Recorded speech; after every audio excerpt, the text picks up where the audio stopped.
Selamat bertemu Bapak Ibu sekalian pada tatap muka kelima atau pertemuan kelima.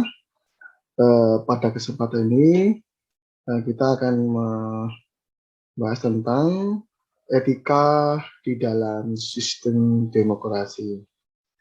Jadi perlu diketahui bahwa sistem demokrasi kita adalah sistem demokrasi yang berdasarkan pada Pancasila.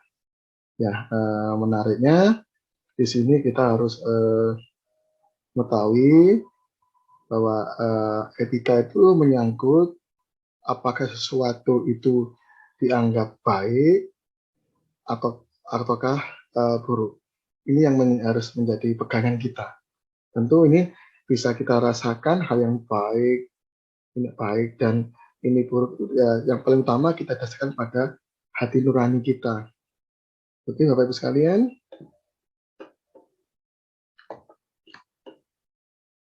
Mari kita mulai.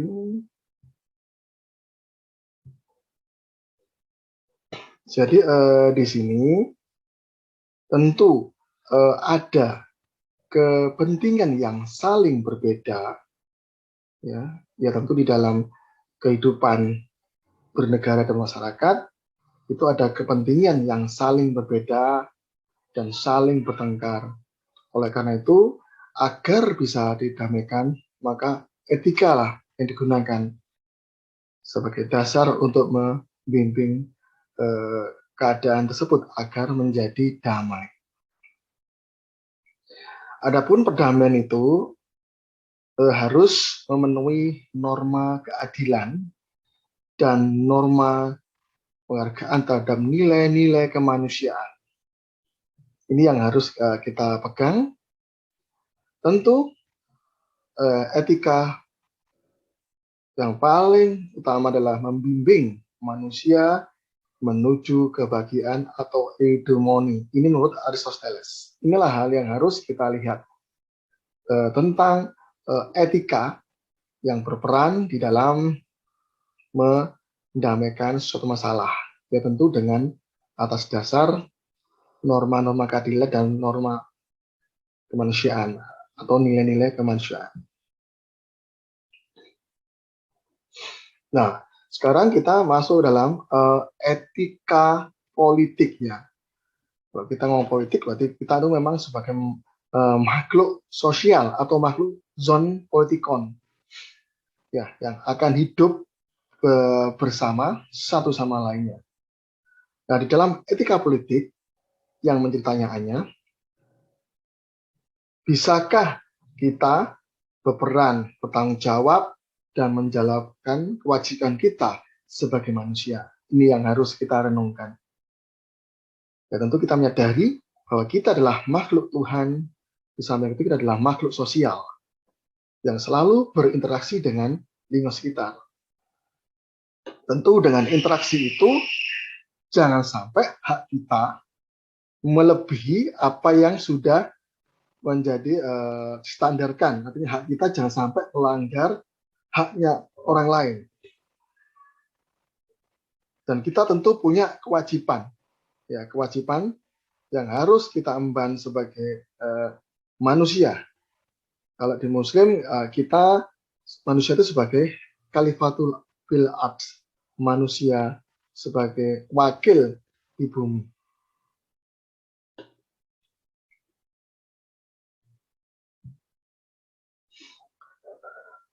Apa itu fungsi etika politik? Jadi di sini fungsinya adalah menyediakan pemikiran teoritis untuk mempertanyakan dan menjelaskan legitimasi politik secara bertanggung jawab, rasional, objektif, dan argumentatif.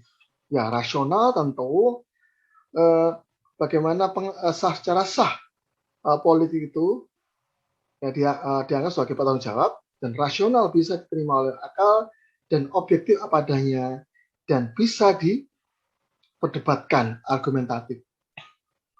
Terus yang kedua, memberikan patokan-patokan, orientasi, ya, dan pegangan normatif bagi mereka yang ingin menilai kualitas tatanan dan kehidupan politik dalam suatu negara.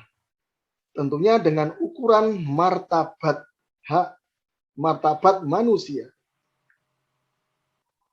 Yang ketiga, sebagai sarana kritik ideologi, ya, berupa paham-paham dan strategi legitimasi yang mendasari penyelenggara negara.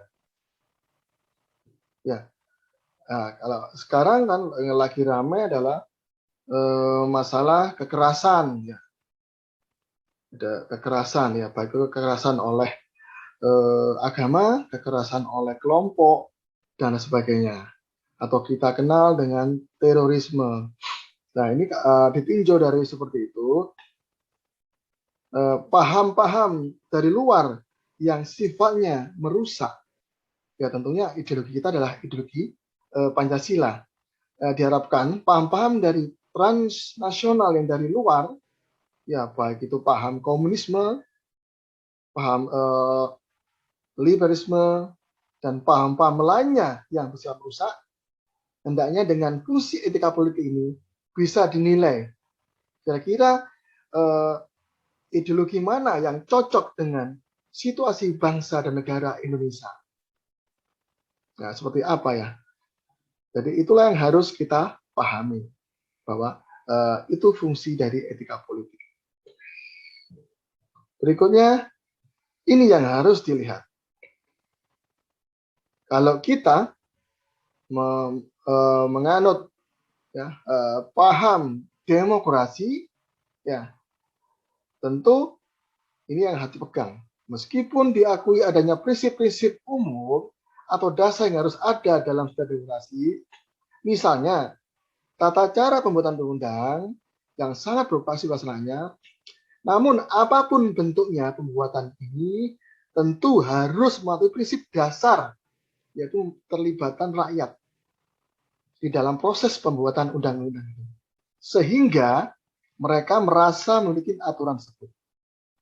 Tentu Bapak Ibu sekalian, ya, dengan undang-undang Omnibus Law tentu bisa menilai apakah benar di dalam pembuatan undang-undang Omnibus Law itu melibatkan rakyat, walaupun dalam sini notabene diwakili oleh Dewan Perwakilan Rakyat. Dan ini Bapak Ibu sekalian yang paling penting, ya, di dalam mata kuliah, ya, sistem etika dalam sistem demokrasi, ya. Yang pertama, kita harus memahami demokrasi menurut Kurowski 2001. Inilah kunci memahami demokrasi. Yang pertama, ya, pemerintahan itu harus berdasarkan undang-undang atau konstitusi. Yang kedua, terjadi pemilihan umum, ya, untuk memilih pemerintahan yang ada dilakukan secara demokratis. Yang ketiga, pembuatan undang-undang melibatkan rakyat atau masyarakat. Yang keempat, sistem peradilan yang independen yang tidak dipengaruhi oleh pihak legislatif maupun eksekutif. Yang kelima, harus ingat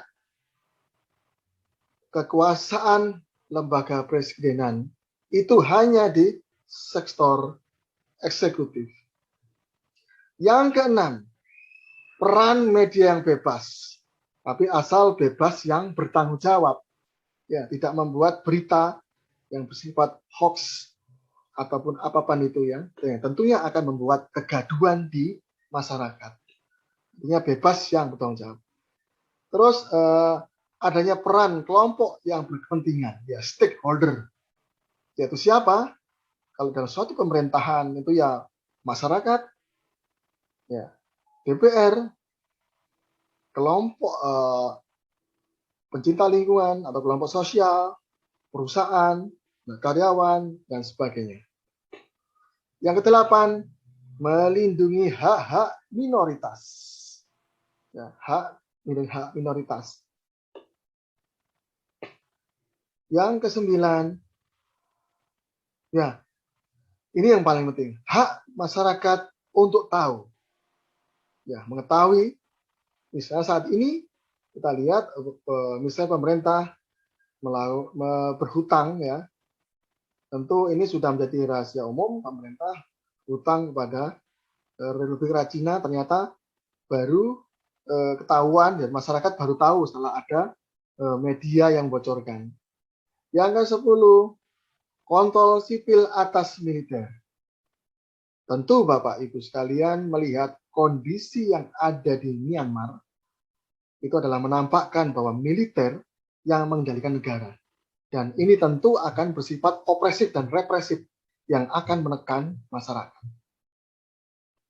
Demikian penyampaian dari saya Bapak Ibu sekalian, semoga bermanfaat. Terima kasih. Assalamualaikum warahmatullahi wabarakatuh.